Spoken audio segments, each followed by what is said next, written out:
Hello, everyone, and welcome to day 2 of our Sudowrite for Beginners series. This is a week-long, 7-day series. And today we are actually going to get started with the Story Bible elements. So each day this week, we're going to go through a few of the features on Sudowrite, just enough to hopefully give you some variety each day, some new things to learn each day, but not overwhelm you. Although there will be a couple of days that might be overwhelming. We try to adjust. However, some features are just very big and have lots of possibilities.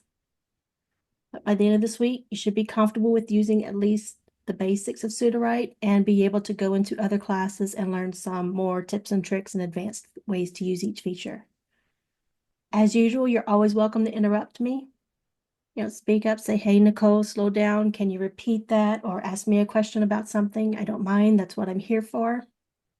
I have my lovely co-host, Gianna, who actually didn't even ask her if she wanted to be my co-host today, but she is here. She's always a good sport. She's always great. She's a very experienced Sudowrite user and a published author, so she knows what she's talking about.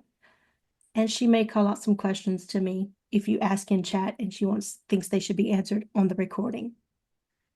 So as a reminder, the last day of this, on the 7th day, we're going to be covering folders, importing, and Q&A. So probably that half of that class on the last day is going to be Q&A.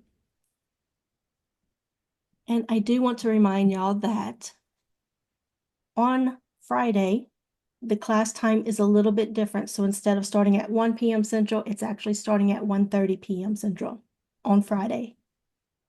All the other days are 1. I did link or publish yesterday's day 1. So if anybody missed that, it's there to watch. If you go to the playlist, there's also another 7-day series that's up. And for anybody that missed the document link, I am going to share that. Pretty much everything I do, any prompt I use, instructions, things like that, they will be somewhere in this document. So feel free to scroll through. If I know I don't have something in there that I use, I usually paste it in the chat. So if you want to grab a Google Doc or someplace to quickly store something. Right. So we are on day 2. Yesterday, a few people said they did their homework. They chose their theme inside Sudowrite, sorbet, cauldron, charcoal's my go-to. A couple of people use Aureola borealis. I probably said that wrong. A couple of people said they liked that one, and hopefully everyone chose their story premise that they are going to work with. I'm not going to lie, I'm still up in the air on my story premise, but I think that might work into y'all's favor to watch me mess up as we go. So today, again, we are going to dive into the Story Bible area. So we're going to be looking at brain dump, synopsis, all of those things.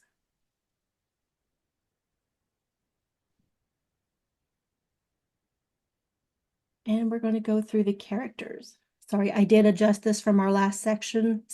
We had characters and world building in one. They said that was way too much. So we're actually going to get to characters today.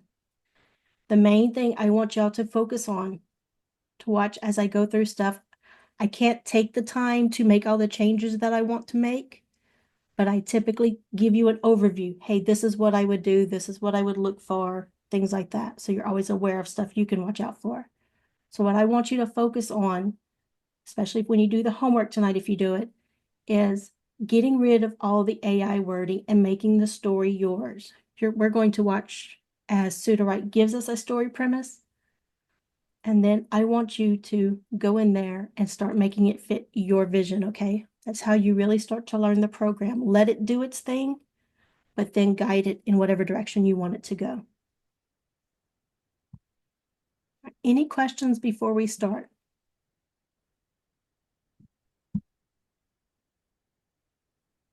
Thank you, Kat. I love that board. I am going to take a sip of water, give somebody time to type.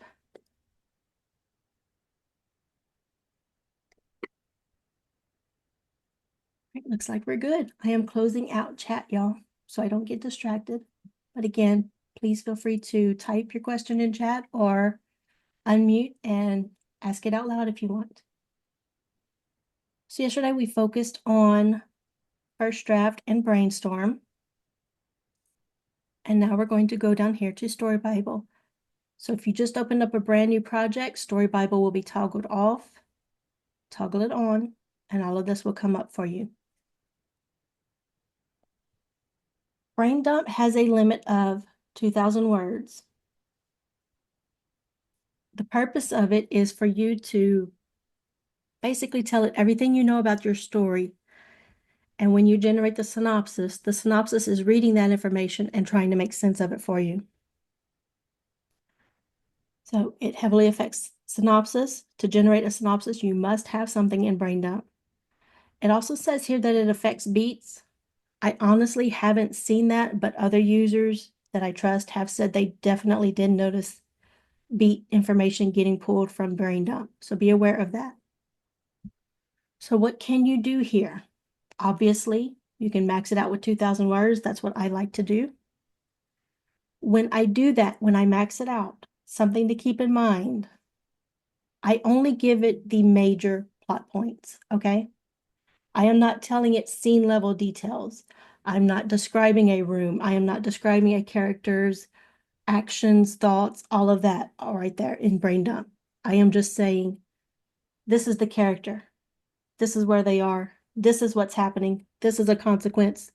This is the other character's reaction, things like that, okay? Very simple, to the point. That's how I'm able to put all of my story from beginning to end inside of that 2,000 word limit right here. Now let's talk about how I recommended starting a story from scratch. Some things you can do for that before we dive in. I'm going to show you a bit of what I like to do, but you don't need to do it starting off right away. Well, let's say I want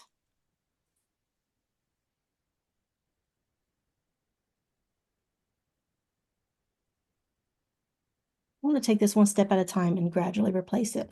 So let's say I have no clue what I want. Hey, Nicole said start from scratch. If I think on it too much, I can't. So let's say you're starting from scratch. Okay, I want a fantasy.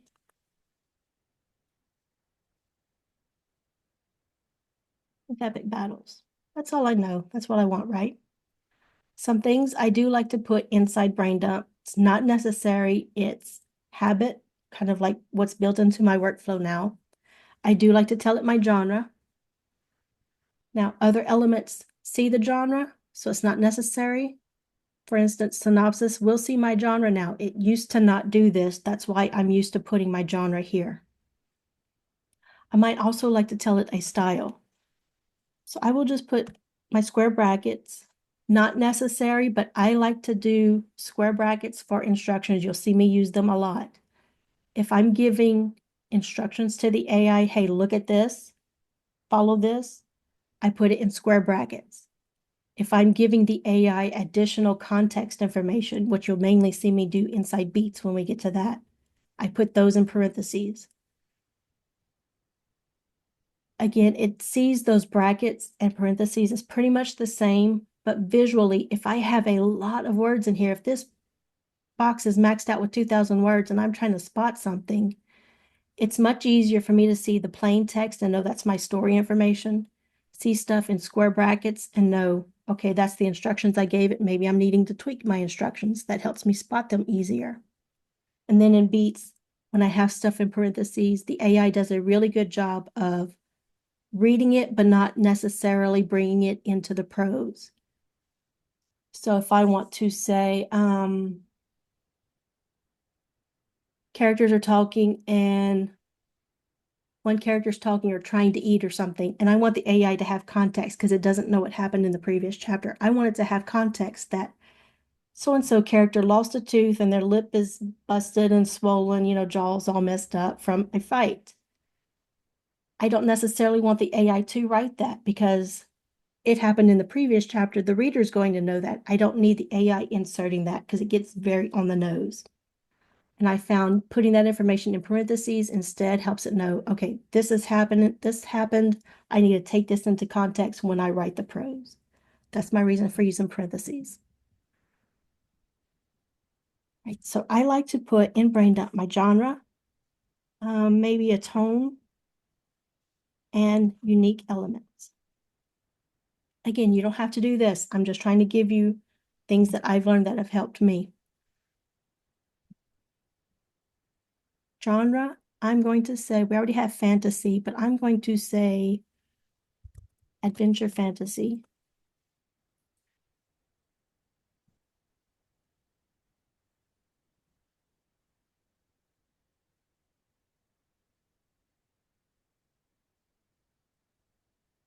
And subplot. Tone, let's do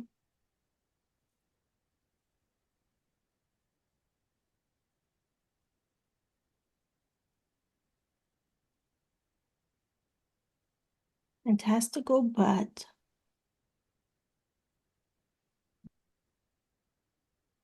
not exactly sure how that wording will come out. Now, the unique elements, if you don't want to mess with all of this, great. I do recommend using this if you have no clue what you want your story to be. You don't know how you want that story to play out, yet you want it to have certain elements. So if I know I want rival kingdoms, no modern amenities, dragons,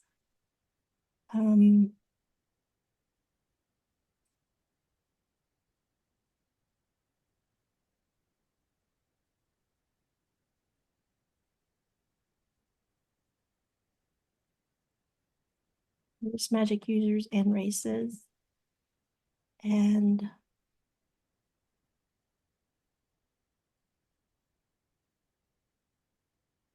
now I've told it I want these different elements, didn't tell it how I want to play it out because if I'm just playing around, I have no clue, right? I want to see what the AI will do for me.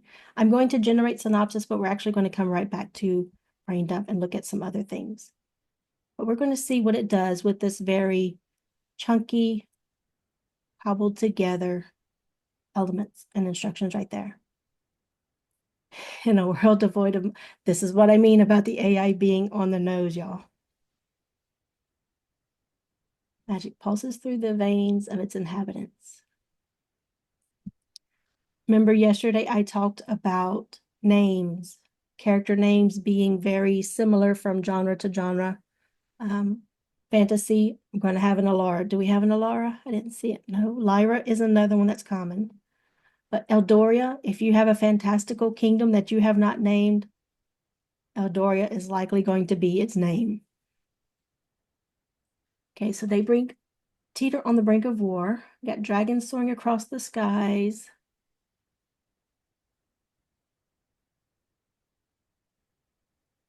I'm just reading through real quick. Somebody's always got a mysterious past, always.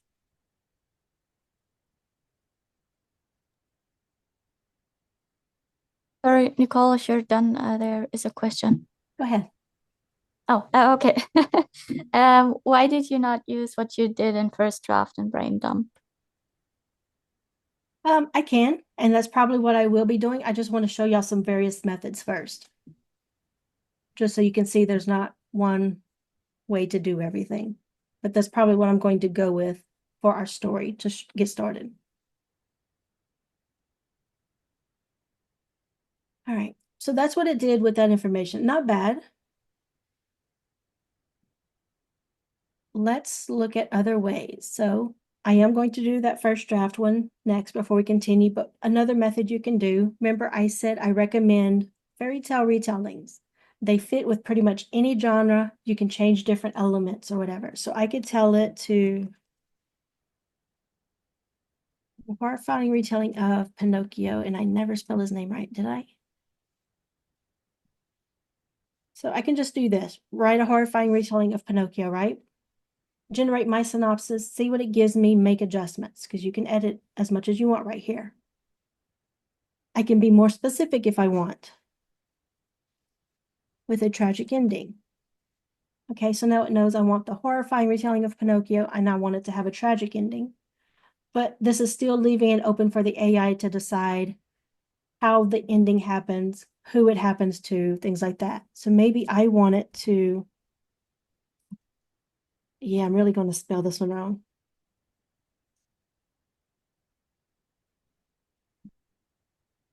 I don't know if that's right, but we're going for that. Now, you know what? Let's make it for Pinocchio. So now it knows all of these elements. I want horror. It's a retelling of Pinocchio, tragic ending, and that tragic ending happens to Pinocchio. Maybe I know how I want that tragic ending to happen. Maybe Geppetto has to dismember him, take him apart. Um, Things that can happen to wood, maybe he ends up on fire. I don't know. One story I did from the AI of telling it to actually do this is it gave me this ending.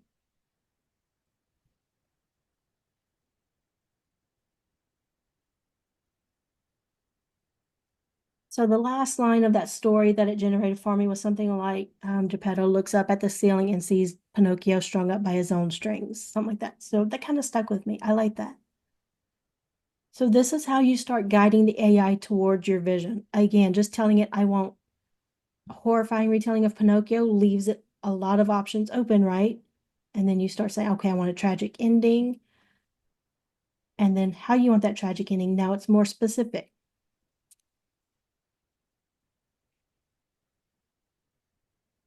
Write a violent retelling of,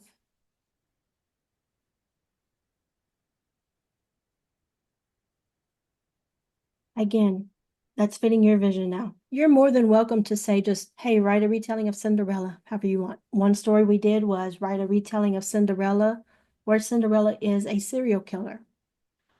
Play around with it.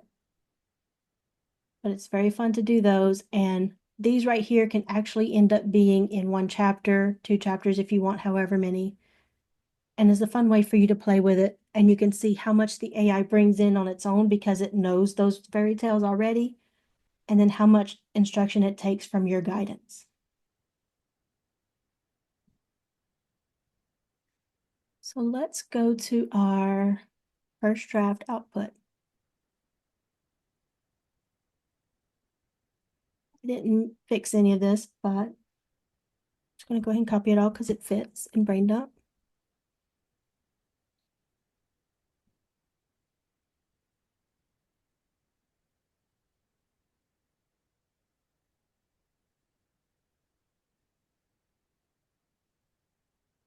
And I am going to tell it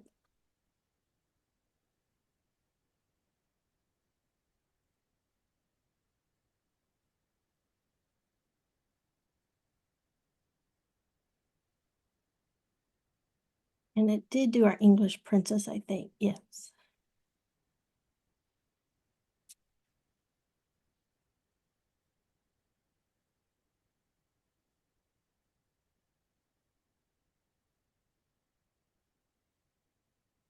Again, if I wanted some unique elements, I could put those in there.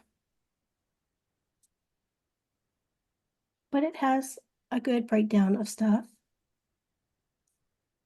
Let's see what it does with all of this.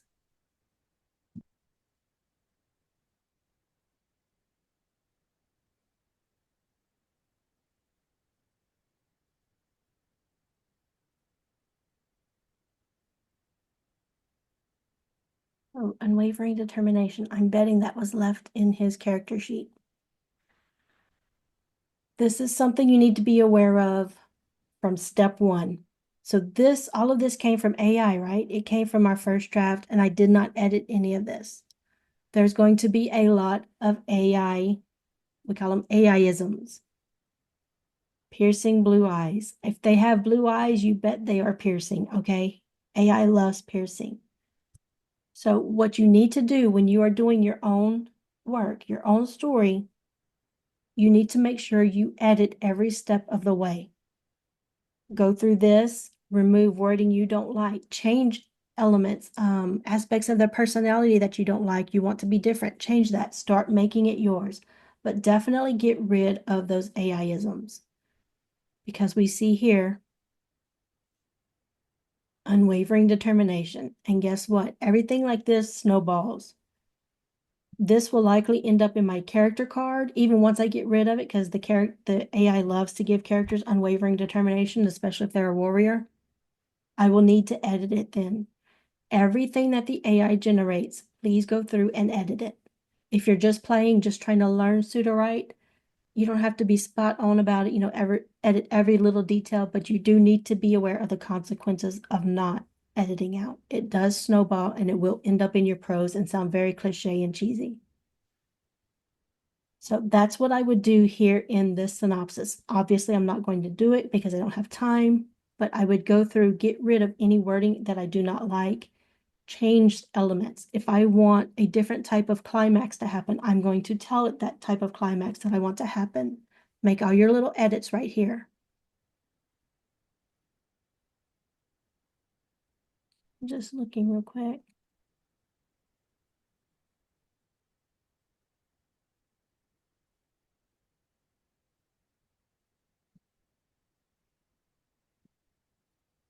All right, so one thing about this is it's not very specific. That's where you can come in, add in your own specifics for the plot points. You can use this rewrite synopsis. If you want grand sweeping changes that cover all of this, I can tell it to rewrite things a certain way. Let me see if I can find my prompt here.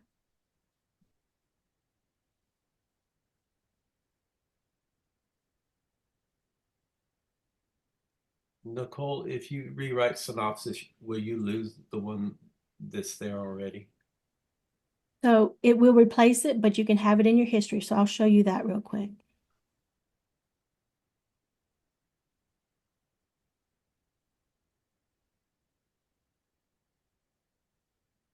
Right, so I do not have the exact wording that I've used. I would have to find that somewhere.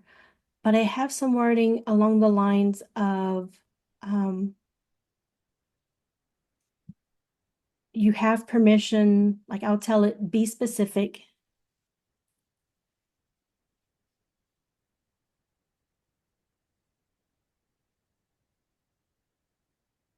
I'll copy this in the chat.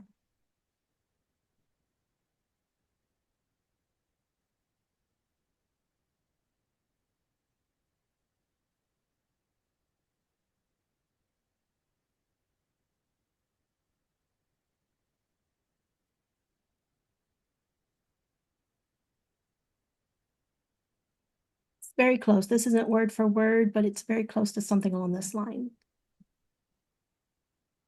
I do not have that document, Mr. Bruce.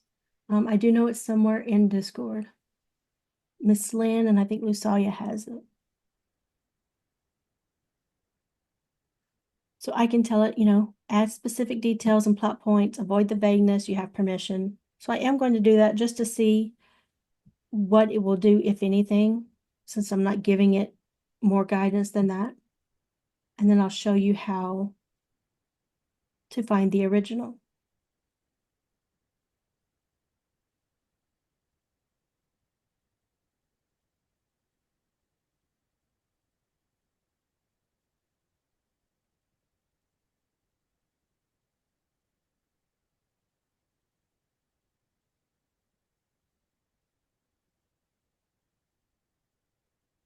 It looks very similar. This gives us 797 out of the 800, so it almost maxed it out. I like that. Now, let's say I like the other one, or in this case, I just kind of want to compare. So how did it end? They embark on new adventures. So if I decide I want the other one, or maybe I just want parts of the other one, here is the sorry, that's the copy button. Here is the history button right here, this little clock icon. And all of the places have that. Genre, brain dump. And while we're talking about history, I'm going to show you this because I think some people get them confused. So I'm turning on my beats box. This history one right here is for beats. So the stuff that's going to get generated in this box that you'll see in another class. This is the beat history. If you're wanting to see the actual document history, that is the one up here by this typewriter icon. So two separate ones, document history, so prose, all of that, beat history.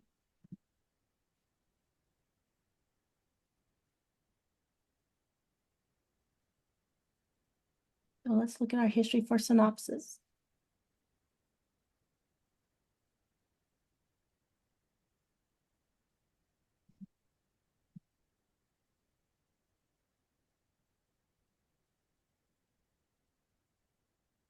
So it did keep most of the details the same. And I do like the wording a bit better in the rewrite. It seemed to get rid of some of the cliches.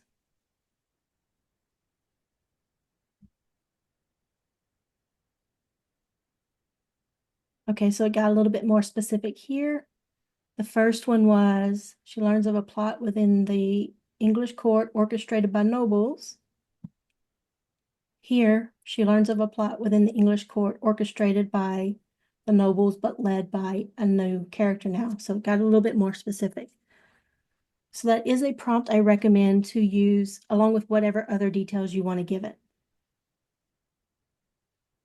So that's our rewrite. And again, I would go through here, get rid of any wording I don't like, anything I disagree with, add in any of my own ideas.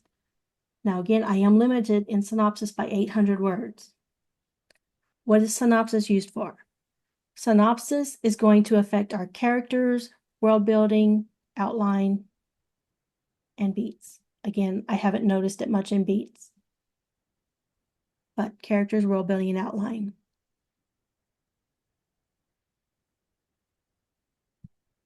So we are going to look at characters today. I think we're going to stop at characters today. Yes, we're going to stop at characters today. And I want to make sure I have this document pulled up for y'all.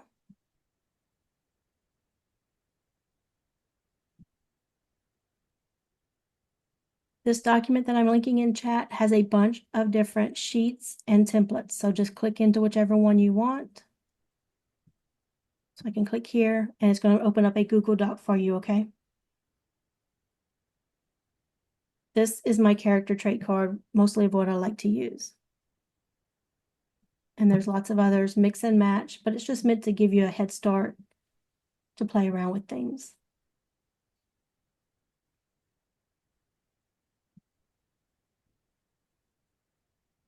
Right, so I said synopsis affects characters.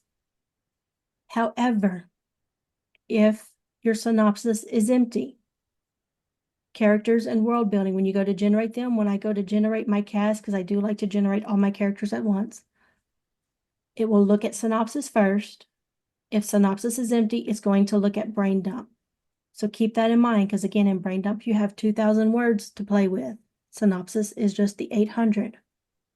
So if I know I want to lay out my character descriptions of everybody, and it takes up too much room and I don't have room in synopsis, I can put that in brain dump and generate all my characters from that. One thing I used to recommend, but it's been doing a lot better, so you'll have to play and see what your thoughts are.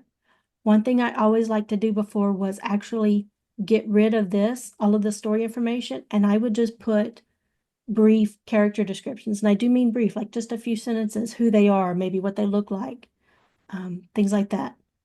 And I would have only that in my synopsis instead of all of the story information. Why?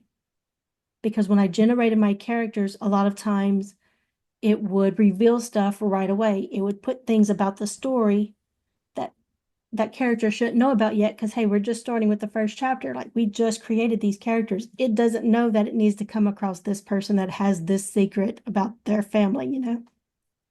So that's something I used to always recommend doing, and we'll see how it does. I am going to leave the story information in this time because it has been doing better. But again, world building and characters, when you go to generate, it's going to look at synopsis first. If there's nothing in synopsis, it will look at brain dump. For characters, you can also import. If you're the type of person you have a spreadsheet or something else with your characters laid out already, you don't need the AI to generate things, you can import right here. The reason I linked that spreadsheet is if you come to the customize, and it happens for world building and characters, there's world building and character stuff in that spreadsheet. Click on customize. This is where you customize your character template, okay? So you see how mine looks. I think it's populated with 4, maybe 5 traits automatically. I can't remember what they are. I think background, physical description, dialogue, and something else. I can't remember what. So if I don't want one, I can just exit out right here.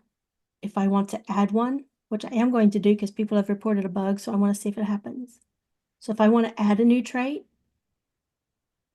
this is a sci-fi, so I'm going to add weapons used.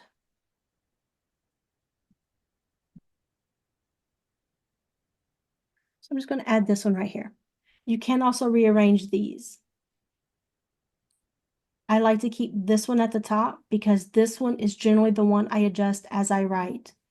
So this is what's important to remember about characters. A lot of times when people say something is revealed, a lot of times it's coming from your character cards. You might have something in there that's revealing stuff another character shouldn't know, or the AI, the reader, shouldn't know yet. Always keep in mind, if the reader doesn't need to know it yet, the AI usually doesn't need to know it. The exception being usually when I put something in beats in those parentheses, because the AI does need to know something to write the scene properly. And I will usually say, avoid revealing this. Just for emphasis, I always use the motto, don't give the AI the chance to mess up. So if I think there's the smallest chance it might go ahead and reveal that information, I will just tell it up front, avoid revealing this. So if the reader doesn't need to know it, the AI likely doesn't need to know it. Be careful with your wording here, okay?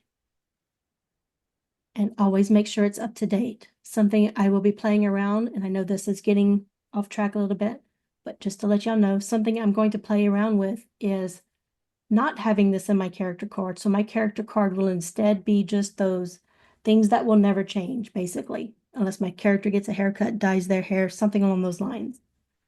But it's just going to be, hey, the character's personality, the way they speak, what they look like, their role in the story.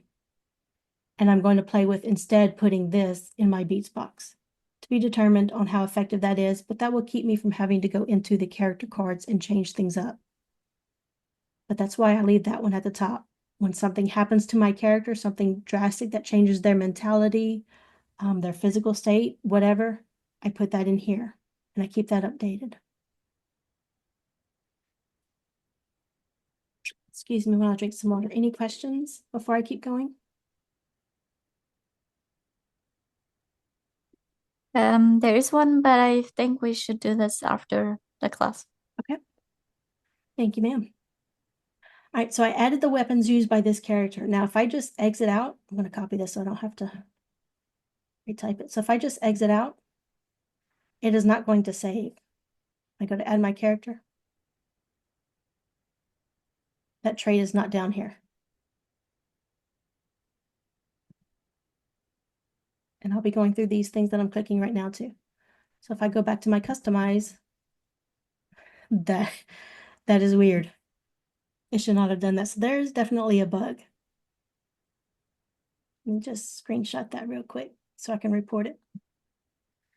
Right, so it should not be here because I didn't save it.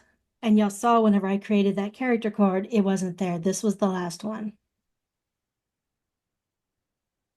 If you add to current characters, this is useful for when you've already generated your cast and characters, then you're like, oh, I want to do this trait for this story. Well, you could come back in here, add this, click to add to current characters, and it will plop that trait into all of the cards that have been generated already. It won't fill it out, but that's easy to do with a click of a button. But that's a good way if you forgot to customize beforehand and you know, oh, I need traits for this story to reflect this, come in here, add them, and click add to current characters. It will add them into all your characters that are already generated. If I know, oh, this is a trait I want to start using for all of my stories, or at least the majority of them, click the Save New Defaults. That seemed to go really fast. Just to test real quick, I'm clicking that button for Add a Character again. Yep, nope. So this is a bug that people have been reporting the past few days, y'all. So I'm just grabbing some screenshots here so I can report that for them. So last few days, people have said, hey, I've been saving my characters, and they actually mentioned it for world building today too. They've been saving their some new traits, and it's not showing up. And it's clearly the case. So I'm actually going to do the report a bug feature just so y'all can see how easy it is. So I took a screenshot of the generated card. I took the screenshot of me having it here. So I'm going to go to that question mark, click report a bug. It's going to have all of my information. It has my user email. It has the browser information for me. It has that project link. So if they need to look at something, it's here. And they probably already have enough of these, but I am going to report it.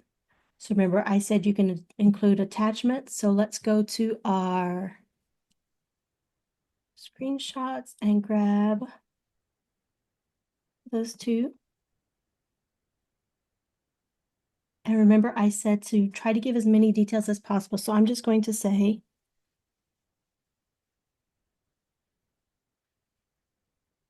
added a new character trait field, but did not click save. Because they need to be aware of this bug too. I did not save it, but hey, it was there when I went back in.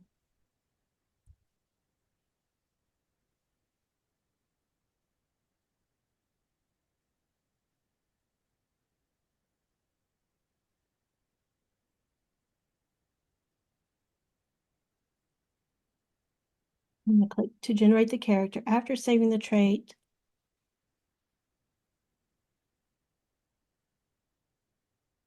So just trying to be specific with them, okay? So they understand. You know, just say, hey, the character trait isn't there. I'm letting them know what I did and what I did to check and see about that trait being there or not being there. So I'm just going to submit that real quick. It's easy enough. If you want to delete a card, a character card, world building card, 3 dots, click this delete right here. Yes, I'm sure. Now, in my trash, down here at the bottom left, there's a trash. And if I open that up, that is the 2 character cards that I deleted. I could restore this right here. So again, if you just delete it that first time, it's generally recoverable. It's once you hit that permanently delete that, you're out of luck. But I could always restore it from here from that trash.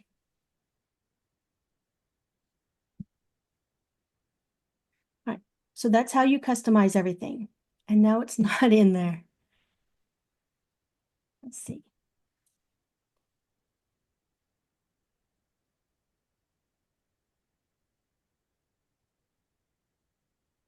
That is so weird. All right, we're just going to generate our cast and not worry about that, because I can show you how to add that trait later. So again, I'm leaving this information in Synopsis,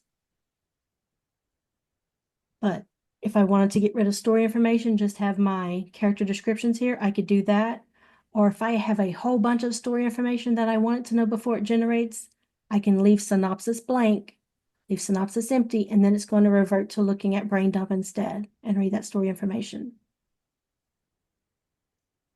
All right, any questions we can handle while this is generating? Not so far. All right, let me check chat.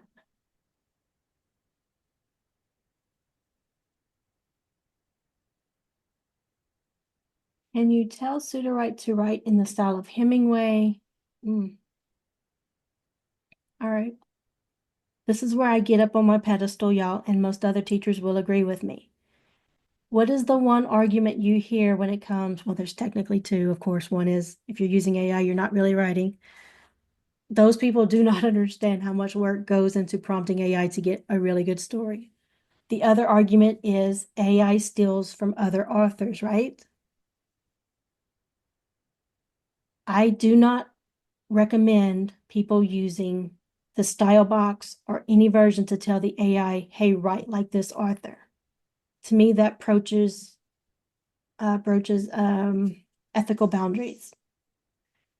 Something I do recommend, I'll let it generate first, because sometimes if you navigate away, it'll mess it up. All right, so it generated. So I'm going to pop over to Quick Chat real quick, or Chat GPT real quick. but you can do this in quick chat. I just want to be able to link the conversation here so you can see my prompt.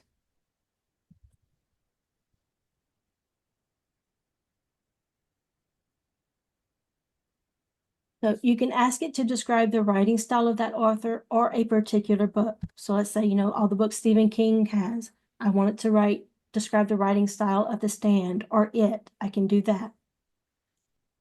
This is much better, in my opinion, than just telling it, hey, I want you to write like Hemingway. No, we want it to write like you.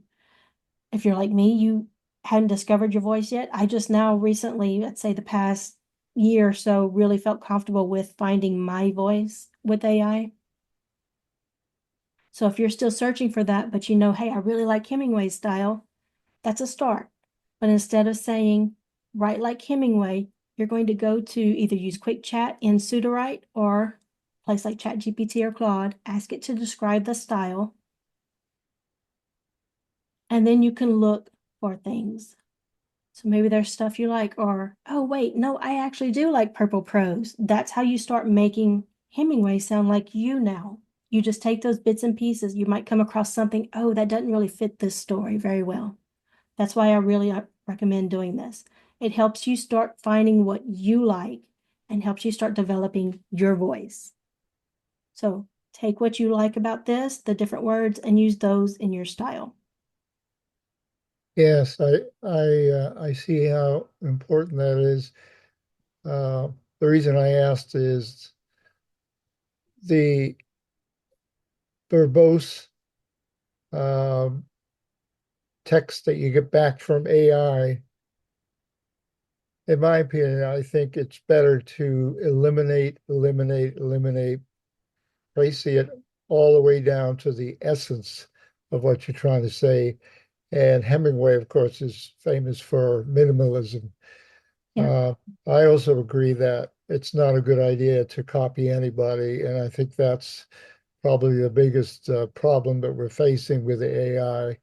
But if you study art and you go all the way back to Vermeer, he used the camera obscura, which was new technology, and there were people that were against that. So as time goes on, I think new inventions such as AI will be accepted, but there is the danger of abusing it, and people are already doing that. So, yes, I agree with you. Thank you. And when we get to the style class, I'm going to help y'all really nail down to making the AI sound like you, or at least the way you want it to sound. Yeah, So we'll focus on that in style class. great. And Thank it's a you. double-edged sword because what do we tell writers? The number one thing a new writer can do is read in their genre, right? That's Hmm. how you learn what works, what readers like. So it's kind of a double-edged sword when people say, well, AI is doing that, just they claim it's stealing then. But I will tell you, you have to actually prompt AI and guide it. It's not just going to start giving you, what's his name's, George R.R. Martin's Game of Thrones books. It's not just going to start spitting that out for you just because I told it I want dragons in my story. I have to be linking words. AI is stringing words together, and each word that comes next is based on probability factors. So I need to start putting things like, right, like George R.R. Martin. And then I'm telling it I want dragons. And maybe I have a character I love the name Daenerys. So I'm going to have my character named Daenerys. Those are three things right there that just tied it to George R.R. Martin's books. And yes, then it can start bringing things in very heavily and reference things.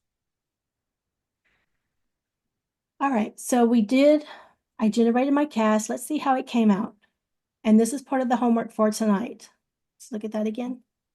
So homework, you're going to customize that character card template. So customize those traits. Please don't get frustrated if, hey, I'm clicking that save button and it's not saving because y'all just saw me do it and it didn't work. So it has been reported. But I want you to customize that template, at least look through here and get some ideas of different things you might like. And then we're going to develop our characters. So you're going to fix those traits and go through them and get rid of AI wording. So what do I mean? Let's look at it. The red blade. That's pretty interesting right there.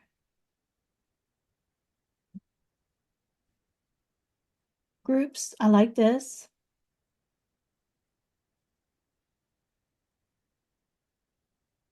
This is a very big one that it likes to do for a character's current emotional state, especially starting out. So I would probably actually delete that. I don't know. I saw this story starting off with him in space and crash landing or something. So I would probably change it to that way. That's where you start making it your story. If that's the vision that you saw, change this, make it. Or I can rewrite, click the rewrite if I don't know how to word it.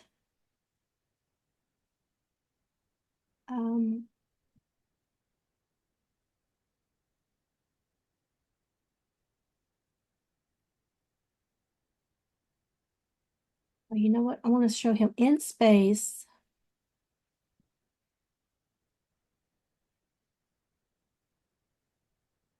Bleeding in his ship.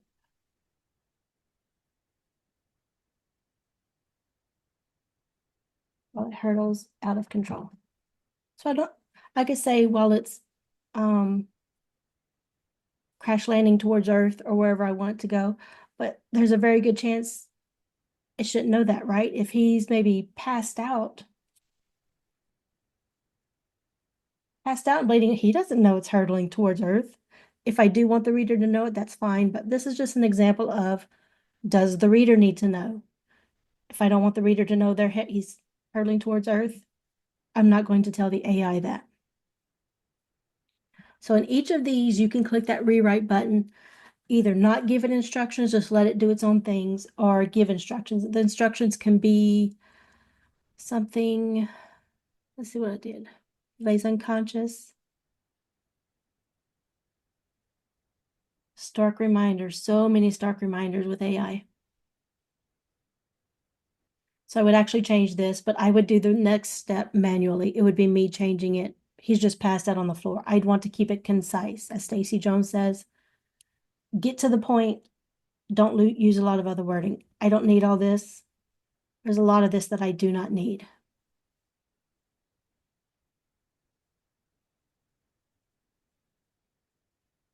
I don't want this because then in the prose, it's always going to be seeing, oh, he leads his crew through adventures across galaxies. That's not the case. If I'm having him crash land in somewhere and then fall in love with somebody, well, he can't be gallivanting across the galaxies while he's doing that, right? So you would go through each one, and I can tell it. So let's see. Tall and muscular, get rid of this fiery. I do not want it because it will be bringing it into prose every time it talks about his beard.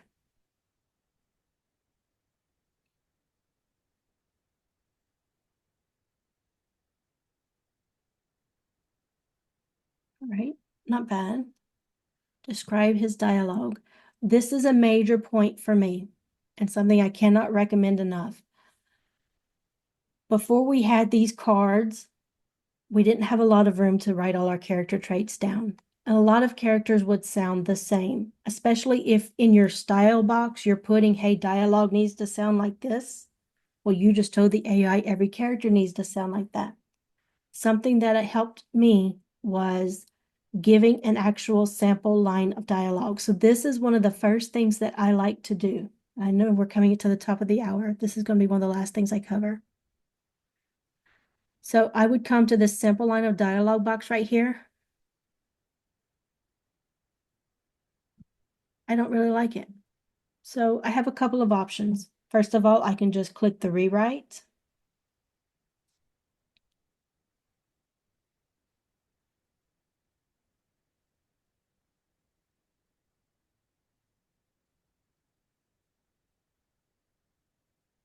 Let's see what that will do for it. But do that for all of your things. Go through them, get rid of any wording that you don't like. So my love interest, I would, since this is a romance or romantic subplot at least, I would leave this blank. I don't want to list that future love interest here because I don't want the AI having them meet for the first time and then next you know, oh, they've known each other for years and she's been the love of his life or whatever. Again, What does the reader and the AI need to know in that moment while you're writing that chapter? We go through all of these and fix them up. The blank ones, if you want something, you can just click that, fill it in. And again, you can give it instructions or just tell it to go. What did it do? I don't like that. So to me, that's just too much. So one of the things I like to do, and I can use Quick Chat here in Sudowrite for it. I'm going to, with Quick Chat, you can highlight up to 1,000 words. In this case, I'm actually just going to press Control K, Command K on a Mac. And that will bring this box up. And we're going to talk about more of this one of the last couple of days. But I'll go to Quick Chat. I'm going to toggle this off. Right now it's using credits. I'll toggle it off, and this is a free version. And I will tell it,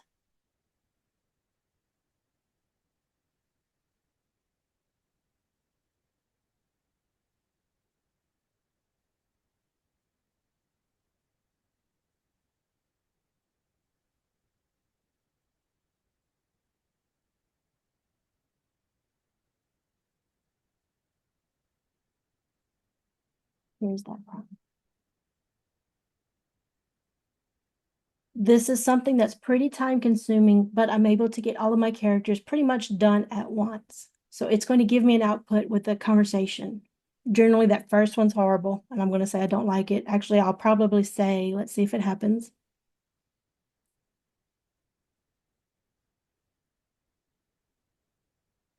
Yep.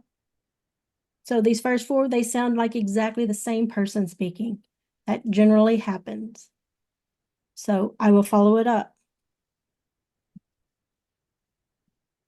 They all sound the same. Make each one's dialogue unique and fitting.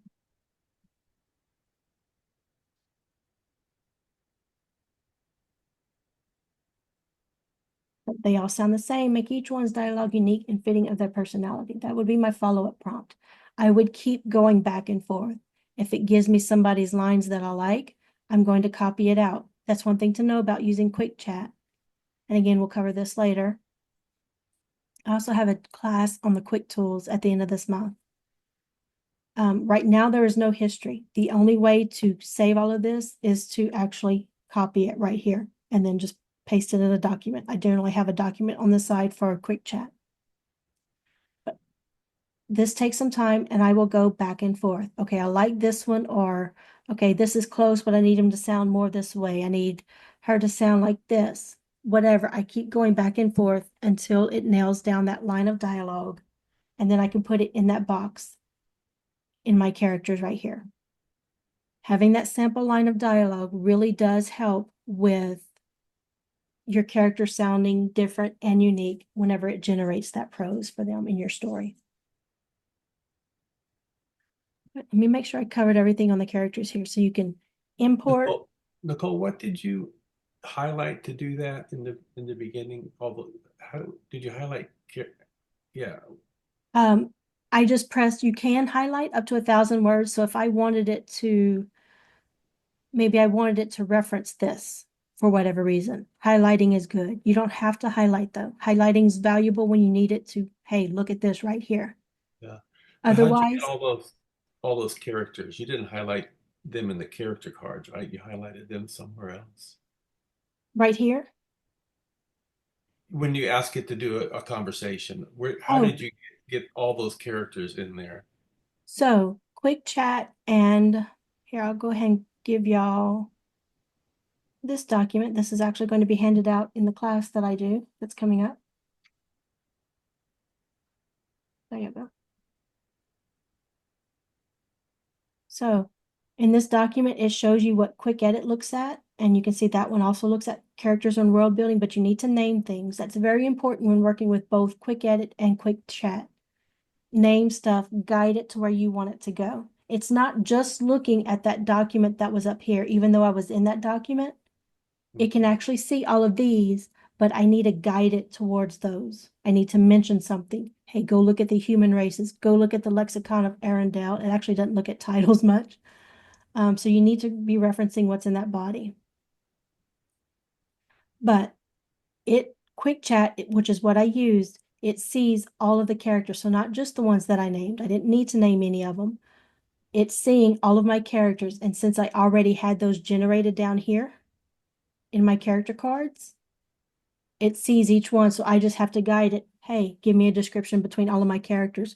Otherwise, I could say, hey, give me a conversation between Ragnar and Gwendolyn about, arguing over the last cup of coffee or something, or who needs to make breakfast. Okay, thank you. Yes, sir. Blank cards. There are some bugs still with this. They are aware of them and trying to work on the solution.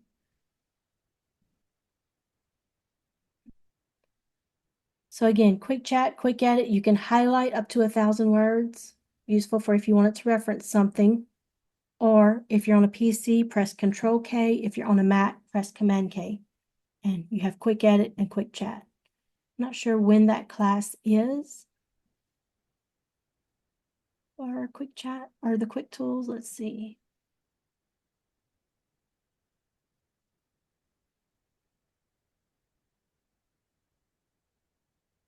The 30th. So December 30th, I will be doing a whole class on quick chat and quick edit. And there are some in the course videos channel on Discord too. Some other teachers have done some classes on them.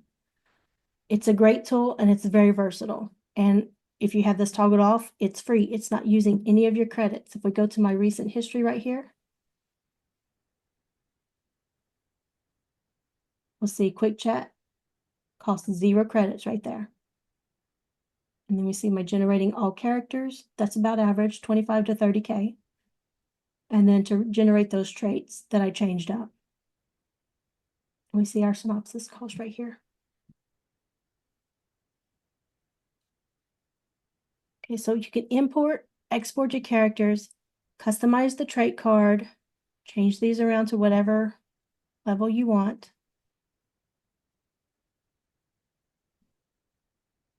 Let's go over the difference right here. I'm going to create a new project real quick. Hey, Nicole, Yes, sir. your weapons used by characters was in your traits. I saw that too. Yeah. Okay, so it's not here yet because I don't have any information for it to pull from. But y'all saw that first, when I generated my characters in that story, there was another button on top of this. It usually has people on top.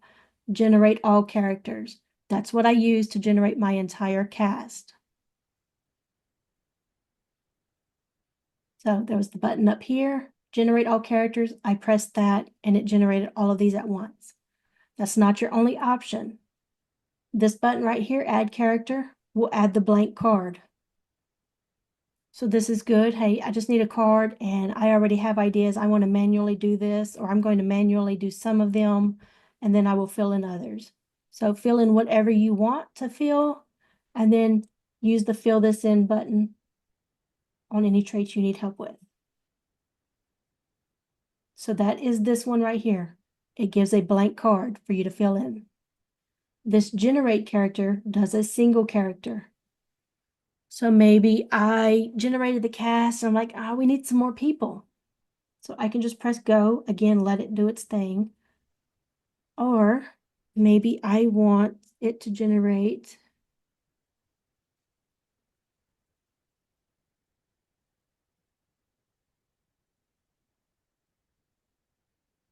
a quirky side character. Of course, if you had something else, create somebody, a best friend with a dark side or had secret sister, whatever. So generate character, you don't have to put anything in here. You can just let it do its thing. There's also this random one. Or give it instructions to generate that character. So that's the difference in the 3 buttons. Generate all character does the cast like it did here.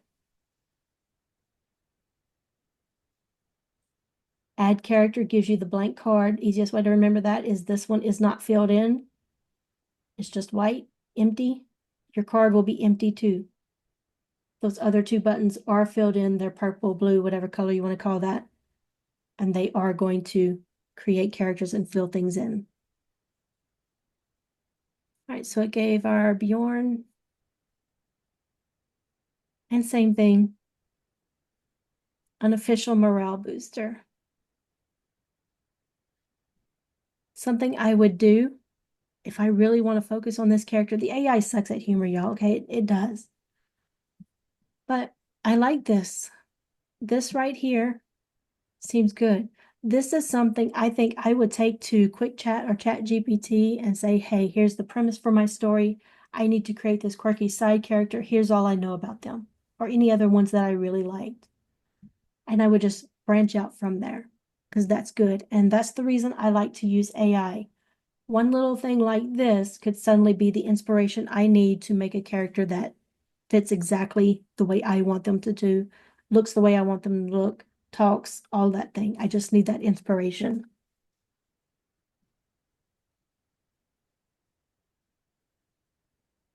You can click the 3 dots. I showed y'all deleting and that ends up in trash. You can also tell the AI to never look at that character's card. Many people, I'm just going to say it, I'm very anal about my wording, y'all. Like, again, I can't show y'all here. It takes me forever to get all of my boxes set up. It's nothing for me to take at least a week to get all of my boxes set up before I can write. I'm very picky about my wording. Some people don't want to spend that time, or they will still spend all that time. And guess what? The AI is still throwing in characters. You can click that never right here, and the AI is not going to see that character, which means it cannot bring that character into a scene. So that's a useful thing right there. Have it never look at it. You can also do it with traits. Remember I said I updated this box as I go. Maybe instead you want to write that character's arc, their changes throughout the whole story right here while you're focusing on their character card. You want to get it done. And then you're like, okay, let's pretend all of these first 3 are character's current emotional state, things that change throughout the story. And then I can say, okay, I just wanted to see this one. I don't want it to see that second version, so I can hide just that single trait right there. And then when I'm ready to change it up, okay, I don't need it to see this one. I can either just delete it or hide it. And then, okay, now you're looking at this one. So that's a way to work around that. I believe that is it. I don't use these much.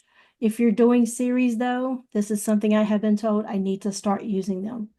This does help with series, and we'll talk more about series on Friday or Saturday, our last day. But you can use these drop downs. You can also type in here.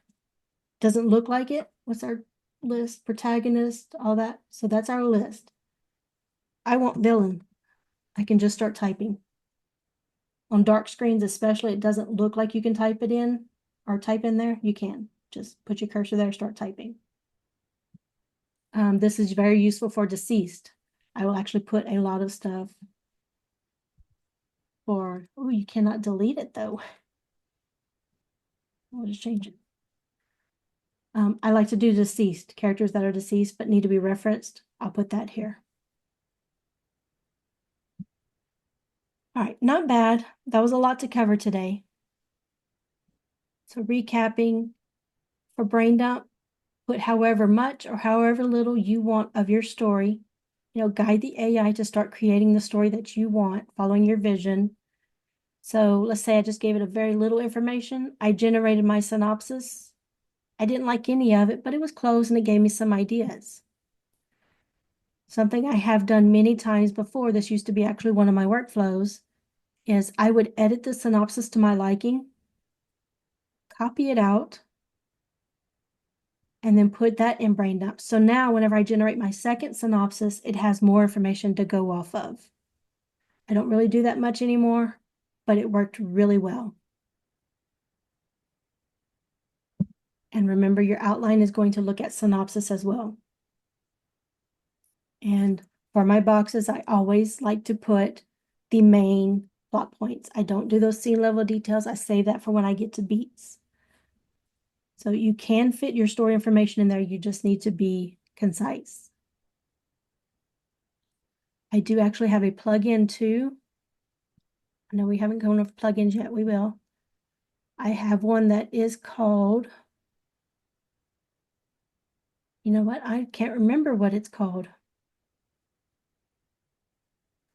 But it will actually break down your stuff into scene by scene outline. That's what it is. So this one, the scene by scene outline. I'll show you what it does. So let's say your synopsis, you need more room, right? You need like 150 more words in there. Or same thing with brain dump.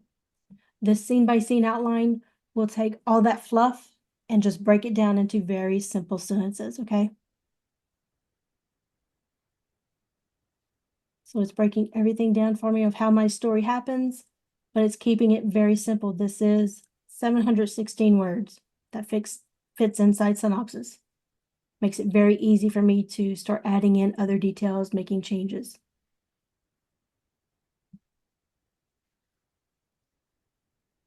All right, any questions?